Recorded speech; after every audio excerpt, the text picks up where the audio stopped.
February 1968, a submarine slipped beneath the surface of the Pacific Ocean and simply vanished.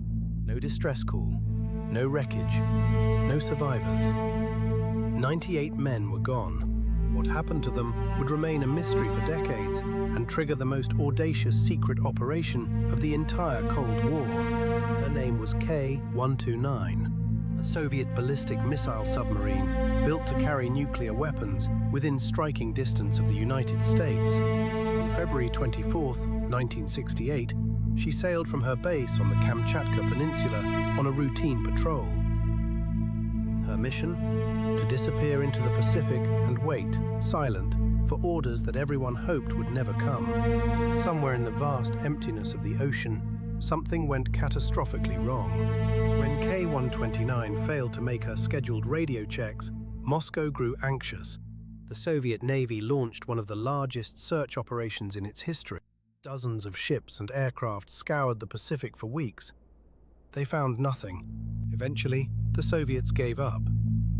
K-129 was declared lost. But what they didn't know was that the Americans had been listening, and the United States was about to find their submarine first.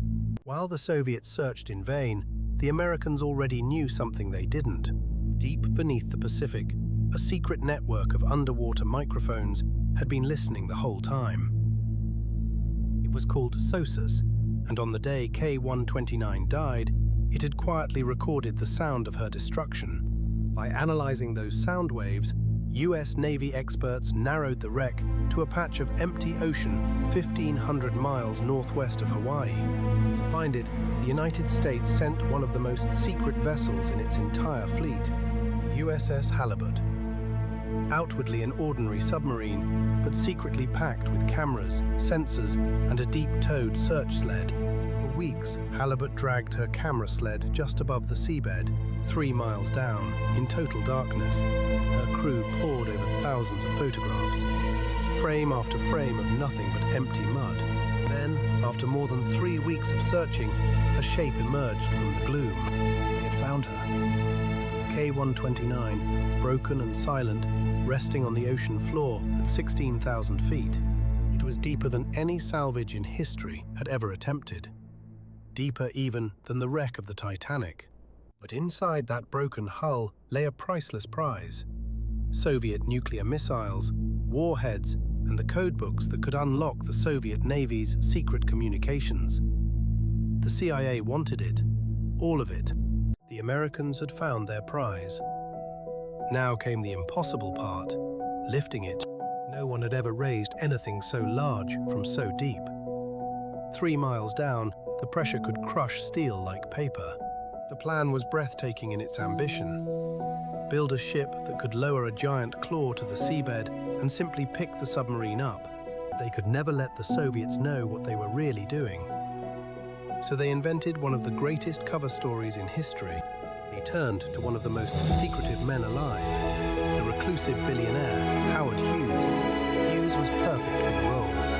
Eccentric, immensely rich, and famous for strange secret ventures that no one ever dared question. The public story was that Hughes was building a ship to mine valuable metal nodules from the deep ocean floor. A bold new frontier of commerce. In reality, every single rivet of that ship was built for one secret purpose. They called it the Hughes Glomar Explorer.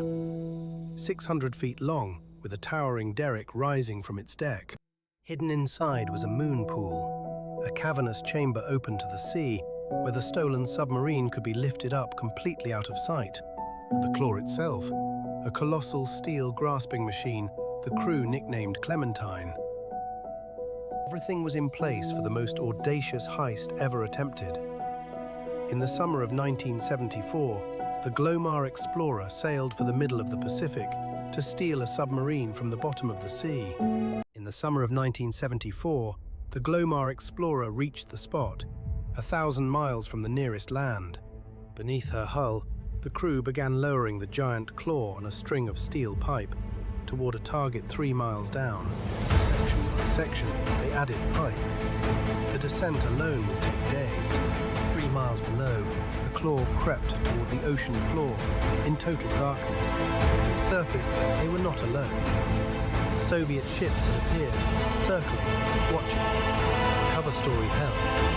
As far as the world knew, this was simply Howard Hughes, mining the seabed for metal.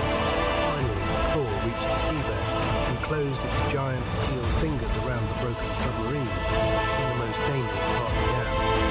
The lift. Mile by mile, they hauled 1,700 tons of submarine and steel up through the crushing dark.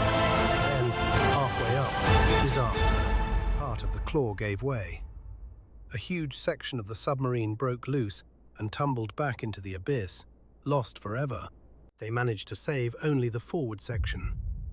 After years of work and hundreds of millions of dollars, most of the prize had slipped through their fingers and sank back into the dark.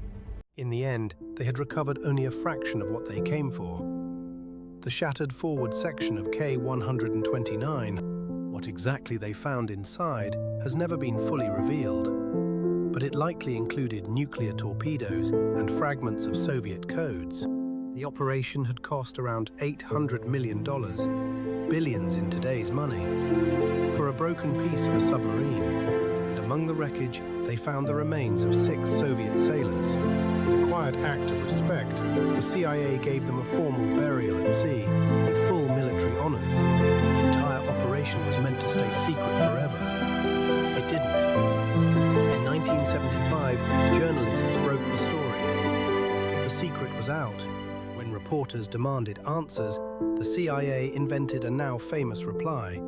They would neither confirm nor deny the operation's existence. That phrase, the Glomar response, is still used by governments around the world today. The Glomar Explorer itself drifted into history. The ship built to steal a submarine was eventually sold off and scrapped. The full truth was not declassified until 2010, nearly 40 years later. Project Azorian remains one of the most daring, expensive, and secret operations ever attempted. A submarine stolen from the bottom of the sea, and for decades, almost no one knew. Thanks for watching Fathom Files.